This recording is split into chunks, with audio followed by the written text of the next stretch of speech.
Today we're going to do a random review, and we're going to talk about Black Rain from 1989, which stars Michael Douglas and directed by Ridley Scott.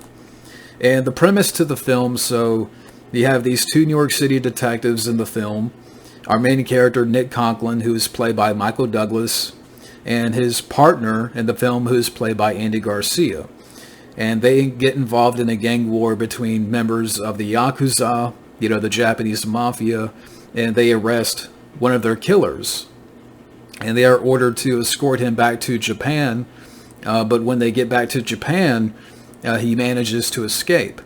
And, so they're in Japan and they're trying to track him down, and meanwhile they're getting deeper and deeper into the Japanese mafia scene. And they have to, realize, that they have to kind of work a certain way. They have to, find this killer, but, do it their way, the Japanese way. And that's kind of the plot here to the film. And again, directed by Ridley Scott, who brought us Alien and Blade Runner.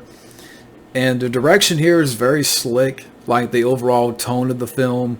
It's a very down and dirty, detective movie where these two New York City detectives are in this environment where they're trying to find this killer, but they have to play it by the book. They can't just go out into the streets and, rough people up.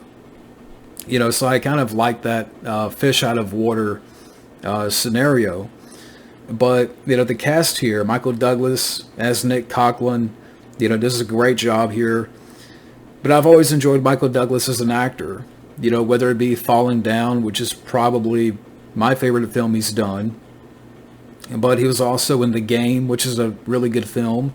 Romance in the Stone, and so many more. I mean, Michael Douglas is a great actor. Disclosure, that's another good film. Andy Garcia is his partner. Andy Garcia, just a couple of years before, was in The Untouchables. And that's another great film. You have this character of Maz in the film, played by Ken Takakura, and I thought he did a good job. You have, Kate Capshaw as the character of Joyce, who's his nightclub hostess. And I thought she did fine. She's not in the film too much, and, honestly, she's not given a whole lot to do here. She's good. I mean, even in the Temple of Doom, she's good in that film, which I know a lot of people don't like her character in that, but, here, she's fine, but she's not given a whole lot to do here. The character of Sato, who's our main villain of the film, he's played by I'm going to try to get this name right, Yusaku Matsuda. Now, unfortunately, during filming, he was dealing with bladder cancer, and he was dying. And I think he passed away just a few months after the film came out. I know he passed away the same year, and I forgot when this film came out, but he passed away shortly after, or not too long after the film came out, which is unfortunate. I thought, he did a solid job here as our villain. And he did have some, a couple of other appearances here. In the beginning of the film, you see Luis Guzman for a minute. And I'm like, hey, there's Luis Guzman.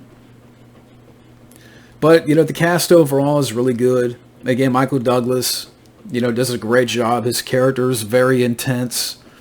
And again, he doesn't play by the book. And, Andy Garcia's great support. The character of Maz, I really liked. The bad guy I thought was solid. So again, a really good cast here. The music by Hans Zimmer, I thought was a good score. This tone and style of the film, it's a gritty, film where, it's not exactly your typical, detective movie like you would see in the 80s. This is where, again, I give credit to Ridley Scott, because being in that Japan setting, and it makes it different. It makes it that, It's not exactly, typical of what you would see back then with other cop movies, where it would take place in Chicago or New York or, LA or whatnot. So I think that really worked here with the film where, it's a different scenario, it's a different environment, and, the language barrier. They go through that in the film with our main character and his partner where they're trying to, get through the language barrier of, trying to capture this criminal that is on the loose, and they can't just go out and operate the way that they usually do, which is the New York way. As far as like the action goes, there's some good stuff here. It's not, let's say, the level of Die Hard, but you got some good like cat and mouse type of action where, Michael Douglas is trying to work his way through this underworld of, capturing this criminal, and you got these other people that are connected and this whole counterfeit subplot. So you get some good shootouts in here. And, leading up to the third act of the film at this compound, Michael Douglas has a little fight with the villain. And I like the way it ends. You think it's going to end a certain way, but he ends up turning in the villain. So I like that. And if I have any nitpicks with the film, I do think it's a little bit long.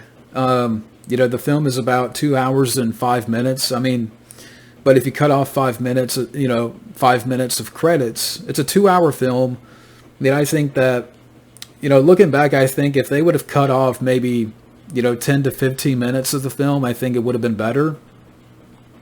And I also would say, like, Kate Capshaw, she's fine for what she has, but, really when you think about it, her character is, there's not a whole lot to her character in the film. You could have easily cut her out of the film. But for me, everything else works. From Michael Douglas, to Andy Garcia, the whole Japanese setting and the look of Japan, I thought it really, popped through the movie. The direction is very, stylish and slick here by Ridley Scott. Again, it's a very gritty, down and dirty film. It's a, down and dirty cop movie that is underrated. And out of 5 stars, I'm going to give Black Rain here 4 stars. But that's it for now. Thank you for watching, and have a good day.